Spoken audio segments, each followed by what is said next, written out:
नमस्कार, हूँ रोहित शर्मा। नरेंद्र मोदी सरकार चौतरफा फजीहत से घिरी हुई है। देश से लेकर के विदेश तक इसके खिलाफ एक अजीब सा माहौल बना हुआ है। लोग इनके मखौल उड़ाता है, खिल्ली उड़ाता है इनका है, और इनके 11 साल के कार्यकाल को लोग अब ठेंगा दिखाना शुरू कर दिया है। सवाल पूछने लोग शुरू कर दिए हैं। और अब तो जब राहुल गांधी बिहार की सड़कों पर घूम रहे हैं और जगह जगह बोल रहे हैं वोट छोड़ गद्दी छोड़, तो सवाल ये भी उठ रहा है कि नरेंद्र मोदी सरकार की अब अहमियत ही क्या बची है। ये एक विशेषता जो चुनाव के माध्यम से एक लोकतंत्र को दिखाने की कोशिश किया जाता है, वह जो चुनाव की प्रक्रिया थी वही अब संदिग्ध हो गई है। चुनाव आयोग एक संवैधानिक संस्थान हुआ करता था और इसका एक बड़ा ही महत्व था, लेकिन जब से इसने नरेंद्र मोदी सरकार ने CCI को इससे निकाल कर बाहर फेंक दिया है और आपको मोदी और अमित शाह ये दोनों मिल करके चुनाव आयोग का नाम तय करता है और चुनाव आयोग भी इसी का शपथ लेता है। अब संविधान शपथ भी चुनाव आयोग नहीं लेता है, मोदी और अमित शाह ये दो जो मेंबर उसके हैं उसका शपथ लेता है, उसका ही कस्में खाता है। तो ऐसे जो एजेंसी है जिसका कि कोई वजूद ही अब नहीं बचा है, जिसकी संवैधानिक ही अब जो महत्व था वो नहीं बचा है, तो क्या मतलब रह गया भारत में चुनाव का, भारत में लोकतंत्र का जो एक माहौल बना है वह तो पूरी दुनिया में लोग देख रहे हैं। और इसका नतीजा कल चाहे जिस रूप में भी निकले, लेकिन अमित शाह इससे बचने की लगातार कोशिश कर रहा है। और अभी जो संविधान में 103वें संशोधन करने की बात चल रही है और इस पर पूरा जी जान लगाए हुए हैं। सवाल यहाँ ये भी उठ रहा है कि आप जिस भ्रष्टाचार की बात कर रहे हैं, जिस भ्रष्टाचार के मामले लेकर के CM को आप बार बार जेल भेजने की कोशिश करते हैं, चाहे वो हेमंत सोरेन हो सरकार हो या फिर दिल्ली की केजरीवाल सरकार हो या ममता बनर्जी की सरकार को भी अपने अस्थिर करने का प्रयास किया था इन दोनों महाप्रभु ने। तो सवाल ये भी उठ रहा है कि अब ऐसे में जब चुनाव की ही विशेषता खंडित हो चुकी है और ऐसे अविश्वसनीय लोग जो देश की सत्ता पर विराजमान हैं, इनको जरा सा भी शर्म हया कुछ भी नहीं लाता इनको है, उसके भी वजूद अब क्या बचा है जब ये चोरी के वोट से PM बने हैं या फिर गृह मंत्री बने हैं। तो ऐसे लोग जब सवाल उठाते हैं और बात को रखते हैं या बोलते हैं कि हम जो है भ्रष्टाचार के खिलाफ संघर्ष कर रहे हैं, लड़ाई कर रहे हैं, तो इसके बाद का कोई वजूद नहीं बचता, क्योंकि ये खुद ही भ्रष्टाचारी है। इसमें सबसे मज़ेदार बात यह भी है कि ये इतने ज़्यादा करप्ट लोग हैं, मोदी शाह इतने ज़्यादा करप्ट हैं और भाजपा में जितने ज़्यादा करप्ट लोग गटर की तरह पहुंच गए हैं, तो इसका खुद का ही साख अब जनता के बीच में से समाप्त हो गया है। लेकिन मज़ेदार बात इसमें यह है कि ये इतने निर्लज भी हैं, साख तो समाप्त हो ही गया, निर्लज भी है कि जिस डिग्री को, अपने एजुकेशन डिग्री को लोग सरेआम दिखाते हैं। और आज से पहले जहाँ तक हमें भी याद है, अखबार में छपा करता था इस रोल नंबर के स्टूडेंट्स जो है पास किया है, फेल किया है। अभी भी जो स्टूडेंट्स का रिजल्ट निकलता है वो बाकायदा इंटरनेट पर सब जगह सार्वजनिक की जाती है। ऐसे में जब नरेंद्र मोदी से मांगा जाता है डिग्री का, तो छिपाने के लिए लोग ये मोदी सरकार जो है हाईकोर्ट पहुंच जाती है। वहाँ से वही होता है जो होना था, और वही होना था ये कि ये गोपनीय दस्तावेज है। डिग्री कब से गोपनीय होने लगा? ये तो अजीब हास्यास्पद चीज़ है कि डिग्री का सवाल जो भी लोग एजुकेशन प्राप्त करते हैं, तो डिग्री का सवाल तो सार्वजनिक होता है, हर किसी के लिए होता है, कोई भी देख सकता है, जब चाहे तब देख सकता है। अरविंद केजरीवाल के मसले में भी यही देखा गया था, उनको जब डिग्री का सवाल उठा तो डिग्री लोगों ने देखा। राहुल गांधी की डिग्री की भी जब बात हुई थी तो वहाँ से भी लोगों ने देखा। यहाँ तक कि आम आदमी पार्टी के जो कानून मंत्री थे तोमर, उनका डिग्री जब फर्जी पाया गया तो उनकी मंत्री पद चला गया और फिर वही मंत्री बन नहीं पाए वो। ऐसे में जब डिग्री जैसे चीज़, मतलब डिग्री का सवाल महत्वपूर्ण क्यों है? महत्वपूर्ण इसलिए है कि नरेंद्र मोदी झूठ बोल रहे हैं। पढ़ा लिखा होना ना होना ये दूसरी बात है, महत्वपूर्ण बात है कि वो झूठ बोल रहे हैं। झूठ बोल करके जो है खुद को बता रहे हैं कि हमने BA किया है, MA किया है, फलाना किया है, ढिमका किया है। लेकिन जब डिग्री मांगा गया तो एक बार दिखाया, फिर इसको छुपा दिया गया। अब जब यूएस गवर्नमेंट जो कि अपना डिग्री दिखाना चाहती है, वो दूसरे का पेपर दिखाने के लिए व्याकुल है, तरस रहा है, सभी लोग पेपर दिखाए।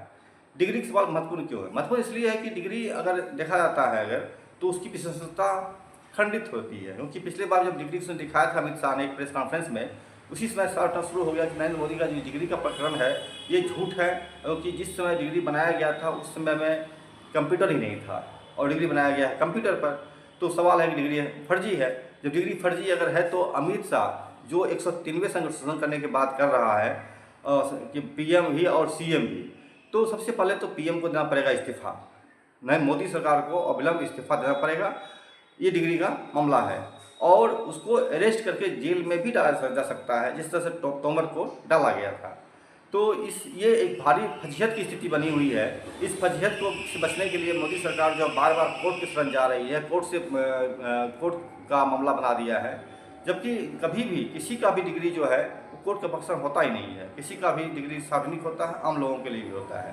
तो ये किस तरह की गोपनीयता की बात है और किस तरह से ये देश के राजनीतिक प्रभावित करेगा, यही एक बड़ा सवाल है।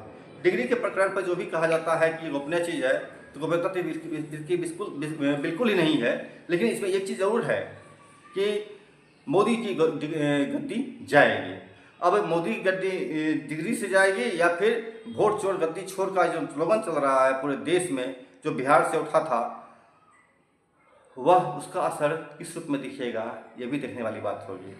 बहरहाल इतना तो तय हो गया है कि लोकतंत्र में अमित शाह का और नरेंद्र मोदी का जो चीज़ था वो खत्म हो गया है। और दोनों प्रकरण ने 103वें संशोधन और ये वोट चोर गद्दी छोर का प्रकरण और डिग्री विवाद, ये तमाम चीज़ ऐसी चीज़ें हैं जिससे कि नरेंद्र मोदी की विश्वसनीयता संदिग्ध है और ज़रूरत है कि इन पर सुनिश्चित कार्रवाई होनी चाहिए और इसको इस्तीफा दे करके नरेंद्र मोदी को जांच करानी चाहिए। और इसे भी 75 साल की बात आरएसएस तो कर ही रहा है। आरएसएस क्या करेगा नहीं करेगा ये उसका तो अपना अलग ही प्रकरण है, क्योंकि उसका इतिहास ही कलंकित है। वो देश के न केवल महात्मा गांधी की हत्या किया है बल्कि उन्होंने भगत सिंह जैसे देशभक्त के खिलाफ भी कोर्ट में गवाही दिया था। उनको फांसी पर लटकाने में एक महत्वपूर्ण भूमिका आरएसएस ने लिया था, जिसका कलंक उनके माथे पर सब दिन टिका है और टिका ही रह जाएगा उस पर। तो ये पूरी चीज़ें हैं और इसमें मज़ेदार बात ये भी है एक कि जिस तरीके से ये देश के अंदर एक तो देश के अंदर जिस तरह से चीज़ चल रही है, उसमें मज़ेदार बात ये भी है, अब यह भी चीज़ एक्सपोज हो गया है कि मोदी सरकार को एक्चुअली नरेंद्र मोदी जो है यह अमेरिका का एजेंट रहा है। क्योंकि चुनाव जब ये जीते थे मुख्यमंत्री का गुजरात में, उससे पहले से ही ये अमेरिका भ्रमण कर रहे थे और अमेरिका में ट्रेनिंग प्राप्त कर रहे थे किस तरह से चीज़ें चलाई जाए। वहाँ से ट्रेंड होकर के ये आए हैं और आने के बाद पर देश की राजनीति पर अपने आप को छाए हैं। और इसका परिणाम यही है कि भारत की हर विदेश नीति जिसका श्रेय आपको मोदी जाता है, उस विदेश नीति के तहत देश के दुनिया के तमाम देश के साथ हमारे संबंध जो है कटुतापूर्ण हो गए हैं। और इसका आज अभी ट्रंप जो वहाँ से आए हैं, वो ट्रंप ने भी यही चीज़ कर दिया है जैसे को तैसा। नरेंद्र मोदी जिस बात को कर रहे हैं वही ट्रंप भी कर रहा है। और ट्रंप जब कर रहा है तब इसका प्रभाव जो है देश की जनता पर भयानक ही पड़ रहा है, हमारे देश की जनता पर। मसलन टैरिफ का सवाल, 50% टैरिफ लगा दिया है, अब लगने जा रहा है। उसके पहले से ही अभी हर चीज़ का दाम में बेहिसाब वृद्धि हो गया है। दाल की कीमत जो कभी कम हुआ करता था, आज 1.5 गुना हो गया है। तेल की कीमत जो 150 रुपये किलो था वह लगभग 200 रुपये किलो के पार जा रहा है, सरसों का तेल। तो ये एक बड़ी चीज़ है। तो भारत की राजनीति में जिस तरीके से इसका उफान चल रहा है राहुल गांधी का और नरेंद्र मोदी के खिलाफ जिस तरह से गद्दी छोड़ का प्रश्न उठ रहा है, अमेरिकी की तरफ से जिस तरह दबाव बन रहा है, दुनिया के यहाँ तक कि आपको नेपाल के साथ अपतंत्रता की स्थिति कायम हो गई है, पाकिस्तान हमको धमका रहा है। नरेंद्र मोदी जो चीन को लाल आंख दिखाने दावा करते थे, अब चीन की चरणों में जाकर गिर गया है। तो ऐसे में भारत की जो विदेश नीति है वो तो रद्द हो गया है, जैसे तैसे हास्यास्पद हो गया है। लेकिन इसका परिणाम जो है देश की जनता भोगेगी, क्योंकि एक अवैध व्यक्ति जो फर्जी तरीके से चुन करके देश की सत्ता पर आता है, उसकी प्राथमिकता कभी भी देश की जनता नहीं होती है। इसलिए बहुत ज़रूरी है कि नरेंद्र मोदी सरकार को अविलंब देश की सत्ता से हटाया जाए और इसको गिरफ्तार कर जेल में बंद किया जाए।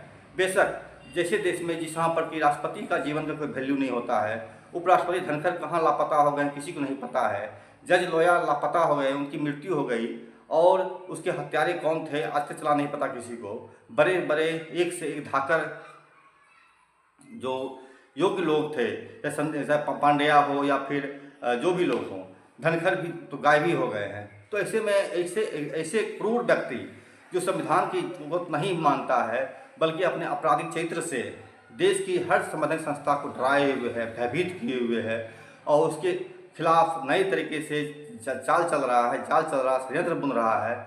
ऐसे लोगों को देश की राजनीति में देश के प्रधानमंत्री जैसे पद पर रहने का कोई नैतिक दायित्व भी नहीं बनता है, नैतिक अधिकार भी नहीं बनता है।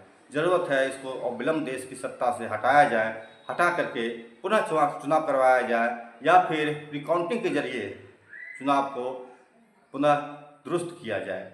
जब तक चुनाव की विशेषता खंडित रहेगी, देश में सवाल जरूर उठता रहेगा चारू मजुमदार का। मैं बार बार इस बात को कहता हूँ, चारू मजुमदार अगर माओवादी को पैदा किए हैं, माओवादी को खड़ा देश में किए हैं वो अगर, तो इसके पीछे भी कारण चुनाव ही था।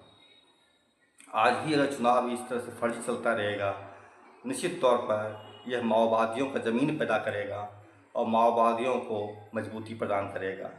हिंसा से माओवादी नहीं डरते, यह अमित शाह ने देख लिया है कि उसके 400-500 लोग मारे गए हैं, इसके बाद भी वो सरेंडर नहीं कर रहे हैं बल्कि और ज़्यादा हमलावर हो गए हैं। निश्चित तौर पर इसका परिणाम कि मोदी साहब तो भोगेंगे ही, देश की जनता भी कहीं न कहीं भोगेगी। नमस्कार, मैं रोहित शर्मा। चैनल देखिए, लाइक कीजिए, सब्सक्राइब कीजिए, शेयर कीजिए, हमसे जुड़े रहिए।